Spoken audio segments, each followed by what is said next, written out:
फटाफट हाथ चला, खुद भी तेजी से कमरा समेटते हुए उसने तारा को भी अपने साथ घर से ईट रखा था। रूपापी, आपको पहले देखकर कमरे का ऐसा हाल करना चाहिए था।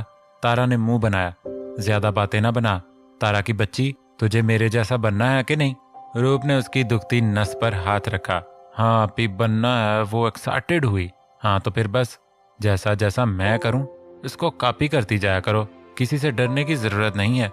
मेरी एक बात याद रखना तारा, मुश्किल चाहे कितनी ही बड़ी क्यों ना हो, मगर कभी घबराना मत। अगर तुम घबरा जाओगी तो सामने वाला और शेर हो जाएगा, तुम्हें और ज्यादा डराएगा। मगर ऐसी किसी भी सिचुएशन में घबराने के बजाय अपना कॉन्फिडेंस को बहाल रखो। सामने वाले के दिमाग से खेलो ताकि वो हैरान परेशान हो जाए और तुम्हें अपनी चाल चलने का एक वार करने का मौका मिल जाए। रूप बड़ी दिलजमी से उसे समझाने लगी। वो इस वक्त उसे ये सब क्यों बता रही थी ये वो भी नहीं जानती थी, मगर आज सुबह से ही उसका दिल कर रहा था तारा को हालात से लड़ना सिखाए, जो वो इस वक्त कर भी रही थी। खुशी उसे तब हुई जब तारा खुद भी उसकी बातों को ध्यान से सुन रही थी। शायद मुखलिस रिश्तों की यही पहचान होती है, अपनों पर मुसीबत आने से पहले उसका एहसास हमें हो जाता है। अच्छा तारा, ये नूर कहाँ है? रूप को अचानक ही नूर का ख्याल आया। हाँ रूप आपी, मैंने भी नूर भाभी को काफी वक्त से नहीं देखा। रूप के याद दिलाने पर तारा को भी नूर का ध्यान आया। कहीं उसे अरसल भैया। रूप के दिमाग में अरसल की सोच आते ही उसने अरसल के कमरे की तरफ सरपट दौड़ लगाई। तारा ने भी तेजी से उसके कदमों से कदम मिलाए। आप मुझे यहाँ क्यों लाए हैं? रूप बोल रही थी। मैं इस कमरे में तभी आ सकती हूँ जब सब लोग मुझे पूरी रस्मों से रुखसत करके इस कमरे में पहुंचाएंगे। घबरा कर उसने अपने निचले लब को दांतों में दबाया। डर भी लग रहा था, अगर उसका बोलना अरसल को बुरा लग गया तो? क्यों? इससे पहले इस कमरे में आने की कौन सी पाबंदी है? वैसे भी लड़की अपने माँ बाप के घर से रुखसत होकर अपने शौहर के घर आती है, मगर ये तो तुम्हारे शौहर का ही घर है और तुम्हारी रुखसती उसी दिन हो गई थी जिस दिन तुमने मेरे साथ निकाह के बंधन में बंद कर इस घर की दहलीज पार की। अरसल को उसका दांतों तले लब काटना बिल्कुल भी अच्छा नहीं लगा। तभी न चाह कर भी उसने सख्त लहजा अपनाया, जबकि नूर ने और ज्यादा घबरा कर हौले हौले पीछे सिरकना शुरू कर दिया। अरसल ने भवें उचकाकर उसकी इस हरकत को देखा, हाथ बढ़ाकर उसे अपनी तरफ खींचकर अपने और उसके दरमियान का फासला मिटाया। सब कुछ बर्दाश्त कर सकता है अरसल मलक, मगर तुमसे दूरी बर्दाश्त नहीं मुझे, इसीलिए आइंदा मुझसे दूर जरा सोच समझ कर होना। क्यों तकलीफ दे रही थी उन्हें? अंगूठे की मदद से गुलाबी लबों को उसके दांतों की गिरफ्त से आजाद करवाया। नहीं मैंने कुछ नहीं किया। वो घबराई। झूठ। अरसल ने भवें उचकाए। नहीं तो। जितना वो उसके करीब हो रहा था उतने ही खौफ से उसकी हालत गैर होने लगी। आंसू आंखों से टिप टिप बहने लगे। अरसल ने जब से लब भींचे। वो ऐसा तो बिल्कुल भी नहीं चाहता था। उसकी कुर्बत में उसे सुकून होना चाहिए था और वो रो रही थी, डर रही थी उस इंसान से जो उसे सारी तकलीफों सब अनजान लोगों से निकाल लाया था। अच्छा बताओ, जो तुम्हारे दिल में मुझे लेकर धीरे धीरे हो रहा था वो धीमे धीमे कहाँ तक पहुंचा? एकदम पीछे हटकर वो शौक अंदाज में गोया हुआ।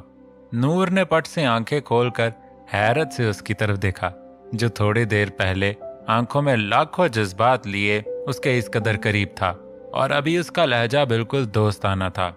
आप क्या पूछते हैं? मुझे बिल्कुल भी समझ नहीं आता। वो भी संभल कर शिकवा कर बैठी।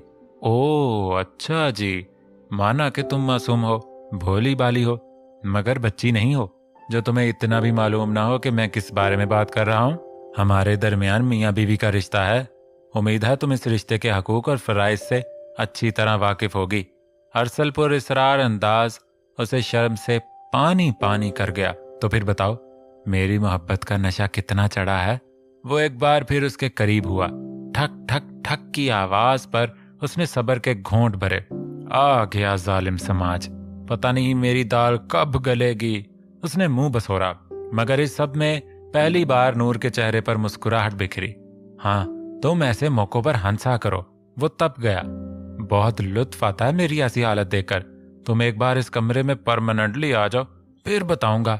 उसकी मानी खेज बातों पर वो एक बार फिर शर्म से खुद में सिमट गई। दोबारा खटखट की आवाज पर उसका दिमाग घूम गया। आता हूँ चुड़ैलो, पी लो मेरा खून तुम दोनों मिलकर।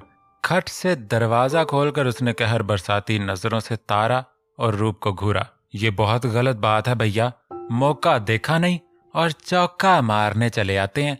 रूप ने भी खतरनाक तेवर दिखाए। अभी कहाँ कोई चौका छक्का, उसने मासूमियत से मुंह बसोरा। चलें भाभी यहाँ से। रूप ने नूर का हाथ पकड़ा और बाहर की सिमत बढ़ गई। पीछे वो सोचों में डूबा था। ऐसे तो वो हमेशा उससे डरती रहेगी। कुछ करना पड़ेगा जिससे वो मुझसे खुलकर बात कर सके, अच्छा सोच सके। कुछ सोचकर उसने एक मैसेज टाइप किया और उसे रूप के नंबर पर सेंड कर दिया। वो अच्छे तरीके से जानता था रूप सिर्फ उसे तंग कर रही है, मगर जो उसके और नूर के दरमियान दूरियां मिटाने में कोई उसकी मदद कर सकता है तो वो सिर्फ रूप कर सकती है, और वो इस मामले में हमेशा पेश होगी। शरारतें अपनी जगह, मगर इन सब के लिए फैमिली की खुशियां सबसे पहले आती थीं।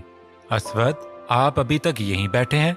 बेटी का निकाह है, मौलवी साहब आ चुके हैं, सब तैयार बैठे हैं, सिर्फ आपका इंतजार हो रहा है और आप यहाँ बैठकर मजे से मोबाइल में गेम खेल रहे हैं। हाल में उसका आधे घंटे से इंतजार कर करके आखिरकार वो खुद उसे बुलाने कमरे में आई, मगर वहां असवद को आराम से मोबाइल में लूडो खेलते देखकर उसका दिमाग चकरा गया।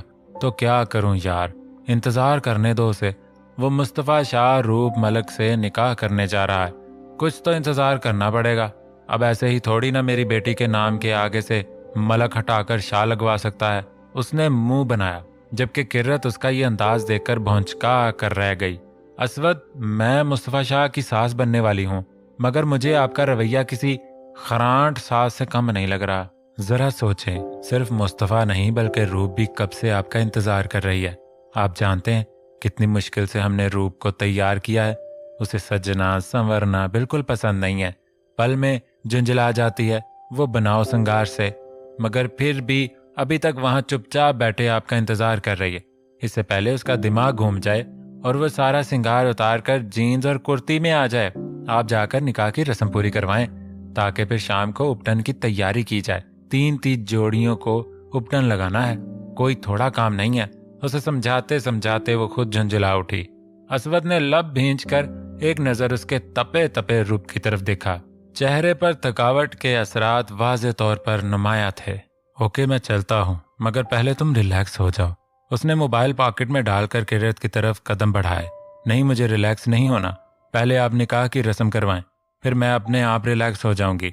उसकी हर बात को रद्द करते हुए उसने असवद का हाथ पकड़कर हॉल का रुख किया, जहां सारे मेहमान रूप और मुस्तफ़ा के निकाह की रस्म में शरीक होने के लिए मौजूद थे। हॉल में कदम रखते ही सबकी नजरें एक साथ असवद और किर्रत पर पड़ी। मुस्तफ़ा ने भी एक नज़र अपने होने वाले ससुर जी की तरफ देखा, जो कब से उसकी बर्दाश्त की आखिरी हद को भी आजमाते हुए उसे यहाँ इंतजार की सूली पर लटका कर खुद न जाने कहाँ पुरसकून होकर बैठे थे। आओ असवद, निकाह के लिए बस तुम्हारा ही इंतजार था। यूसुफ साहब ने घूर कर उसे थोड़ा शर्मिंदा करने की कोशिश की, मगर उसे तो जैसे मजा आ रहा था ये सब करके। चलिए मौलवी साहब, आप निकाह पढ़वाएं। यूसुफ साहब के बोलने पर मौलवी साहब भी खड़े हो गए और निकाह पढ़वाना शुरू किया। मुस्तफ़ा शाह वल्द फरहान शाह, आपका निकाह रूप मलक वल्द असवद मलक के साथ 50 लाख हक महर सिक्का राजुल वक्त मुकर्रर किया जाता है। क्या आपको ये निकाह कबूल है? मौलवी साहब के पूछने पर मुस्तफ़ा ने पुरसकून होकर यह निकाह कबूल किया। 3 बार सहूलत से निकाह कबूल करके उसके अंदर तक सुकून उतर गया। सबने एक दूसरे के गले लगकर एक दूसरे को मुबारकबाद दी, जबकि असवद के गले लगकर मुस्तफ़ा ने उसके कान के पास सरगोशी की। सुधर जाएं ससुर जी। नहीं सुधर सकता। जब दामाद सीधा नहीं है तो ससुर कैसे सीधा होगा? जवाबन असवद भी मुस्कुराया। मुस्तफ़ा की तरफ से निकाह की अजाबो कबूलियत करवा कर अब उन सब का रुख रूप के कमरे की तरफ था। मुस्तफ़ा ने आंखों ही आंखों में तारा को इशारा दिया और खुद वहीं बैठकर रूप की तरफ से निकाह कबूल कर लेने की खुशखबरी सुनने के लिए बेचैनी से इंतजार करने लगा। कुछ ही देर में तारा चहकती हुई सीढ़ियां उतरकर उसके पास आई। कबूल है जीजू, कबूल है। मुस्तफ़ा का हाथ पकड़कर उसकी सुनाई गई खुशखबरी उसे अंदर तक सरशार कर गई। अच्छा छोटी, मुझे आपकी आपी से मिलना है, 10 मिनट अकेले में। Is it possible? मुस्तफ़ा ने उसकी आंखों के सामने चॉकलेट का डब्बा लहराया, जिसे देखकर तारा के मुंह में पानी आ गया। ऑफ कोर्स जीजू, पॉसिबल है। जब सब लोग निकाह पढ़वाकर शाम के उपटन की तैयारों में लग जाएंगे तो मैं किसी भी तरह आपकी मुलाकात उनसे करवा दूंगी। Good girl. एक जानदार मुस्कुराहट लबों पर सजाकर उसने तमाम चॉकलेट्स तारा की तरफ बढ़ाई। तो फाइनली आप रूप अस्वद मलक से रूप मुस्तफ़ा शाह के ओहदे पर फायज हो ही गई। सब्र रखो मेरी जान, तुम्हारा शौहर कुछ देर में आ रहा है अपनी बीवी से मिलने। आज तक तुम्हारी मनमानियां चली हैं, मगर आज के बाद सिर्फ मेरी मनमानियां चलेंगी। चेहरे पर जानदार मुस्कुराहट सजाए आंखें बंद करके उसने रूप को मुखातिब किया।